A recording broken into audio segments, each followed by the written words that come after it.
पुढच्या काळामध्ये 25 लाख करणार आहोत, 2028 पर्यंत 50 लाख करणार आहोत आणि आपल्या महाराष्ट्रात 1 कोटी आमच्या गरीब आणि मध्यमवर्गीय महिलांना लखपती दीदी बनवण्याचं लक्ष्य हे महाराष्ट्राच्या सरकारने ठेवलं आहे।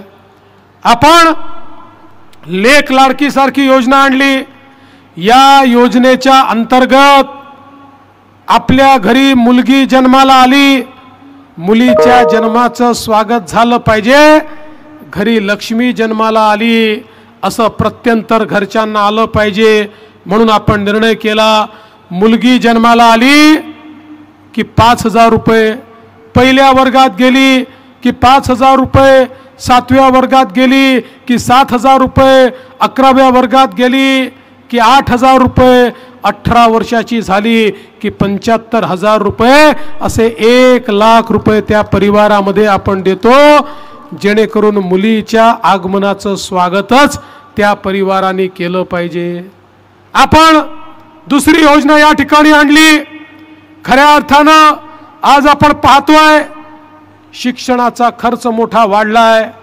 काँग्रेसच्या काळामध्ये शिक्षणाचं खाजगीकरण झालं, 2 लाख, 4 लाख, 5 लाख रुपये फी, डॉक्टर व्हायचं आहे, इंजिनियर व्हायचं आहे, वकील व्हायचं आहे, MBA व्हायचं आहे, प्रोफेसर व्हायचं आहे, इतका पैसा आणायचा कुठून? आज सामान्यांच्या घरातली अवस्था अशी होती, घरात एक मुलगा असेल आणि एक मुलगी असेल तर आई बाप मुलीला सांगायचे, बाई दोघांपैकी एकालाच आम्ही शिकवू शकतो, तुझ्या भावाला आम्ही शिकवू, तुझं तर लग्नच करायचं आहे, तू घरी बैस। अतिशय हुशार असलेल्या आमच्या मुलीला आई बाप पैशाअभावी शिकवू शकत नव्हते। आता आम्ही त्या आई बापांना सांगितलंय, तुमच्या मुलीला शिकवण्याकरता तुमच्याकडे पैसे नसतील, काळजी करू नका, मुलीचे मामा मुंबईच्या मंत्रालयामध्ये बसलेले आहेत, मुलीचं शिक्षण ते करतील। 2 लाख, 4 लाख, 5 लाख किती फी असली तरी आपलं महायुतीचं सरकार ही फी भरते आहे आणि मुलींना शिकवण्याचं काम आपल्या सरकारच्या माध्यमातून होताना आपण पाहतोय। एवढंच नाही, आम्ही योजना आणली, आमच्या महिलांना ST मध्ये 50% तिकिटात प्रवास करण्याची योजना आणली।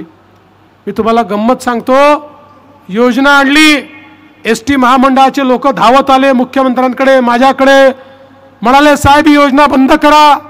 म्हटलं का बंद करायची? म्हणाले ही योजना जर तुम्ही सुरू ठेवली, आधीच तोट्यात असलेली आमची ST बंद पडेल। आम्ही सांगितलं योजना चालेल, तुम्हाला लागलं तर आम्ही पैसे देऊ। 1 महिन्यापूर्वी पुन्हा तेच लोक आमच्याकडे आले, म्हणाले साहेब काही झालं तरी योजना बंद करू नका। अरे म्हटलं अजब लोक आहे, कधी म्हणता योजना सुरू करू नका, कधी म्हणता योजना बंद करू नका।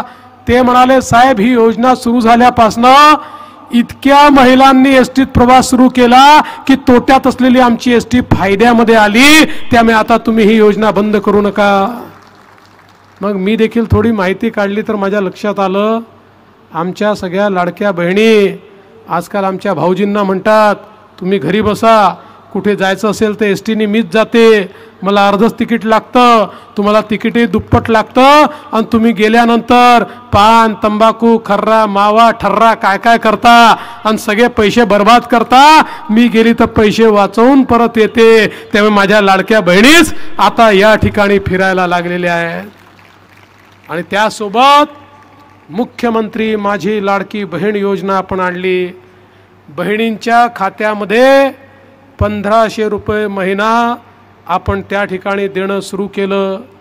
योजना आणली, हे उबाठाचे लोक आमची गंमत उडवायचे, काँग्रेसचे लोक आमची मजाक उडवायचे, हे आम्हाला म्हणायचे अरे योजना फसवी आहे, ही तर होऊच शकत नाही, हा तर जुमला आहे, हे तर खोटंच सांगतात, कोणाच्या खात्यात पैसाच जाणार नाही, हे तर होणारच नाही।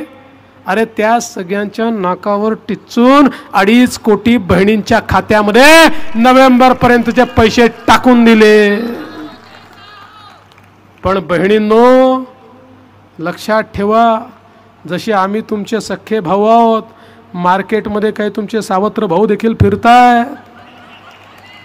हे उबाठावाले, काँग्रेसवाले, शरद पवारांच्या पक्षाचे तुमचे सावत्र भाऊ यांना पाहावलं नाही?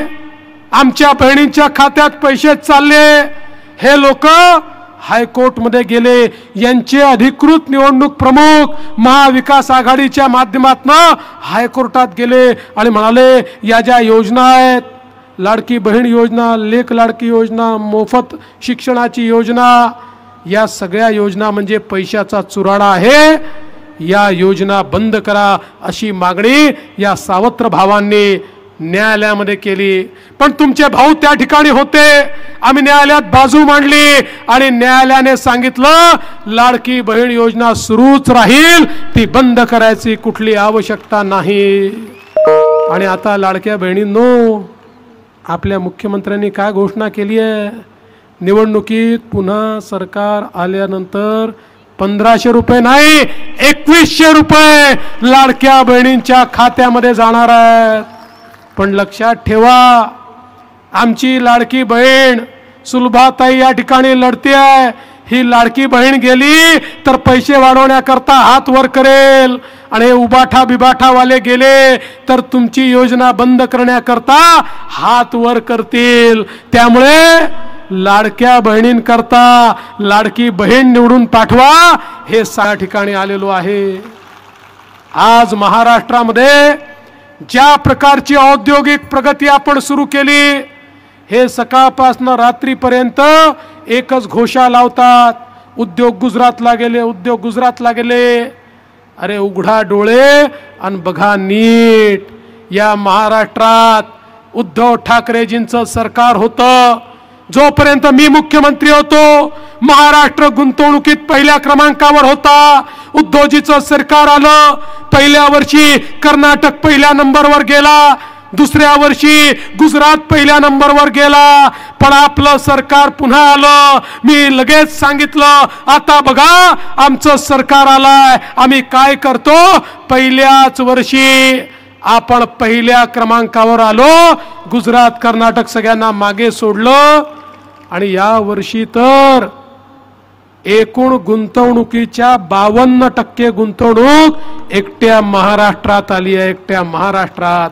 अरे कर्नाटक, गुजरात, तमिळनाडू, दिल्ली, आंध्र, तेलंगणा सगळ्यांची बेरीज केली तरी त्यापेक्षा जास्त गुंतवणूक या महाराष्ट्रामध्ये आम्ही आणलेली आहे. या महाराष्ट्रामध्ये आज आमच्या तरुणाच्या हाताला काम देण्याकरता मोठ्या प्रमाणात उद्योग येत आहेत. महाराष्ट्रामध्ये फिनटेकचं कॅपिटल तयार होत आहे. आमचा नवी मुंबईचा भाग आता देशाचा डेटा सेंटर कॅपिटल झालाय. आर्टिफिशियल इंटेलिजन्स मध्ये महाराष्ट्र पुढे चाललेला आहे. नवीन टेक्नॉलॉजी मध्ये महाराष्ट्र नंबर 1 झालेला आहे. इलेक्ट्रिक व्हेकल मध्ये सर्वात जास्त प्रोडक्शन आपल्या महाराष्ट्रामध्ये होत आहे. आपला महाराष्ट्र हा सातत्याने पुढे जातोय. पण काही लोकांना ते सहन होत नाही, किंवा काही लोकांची अवस्था अशी आहे सहनही होत नाही.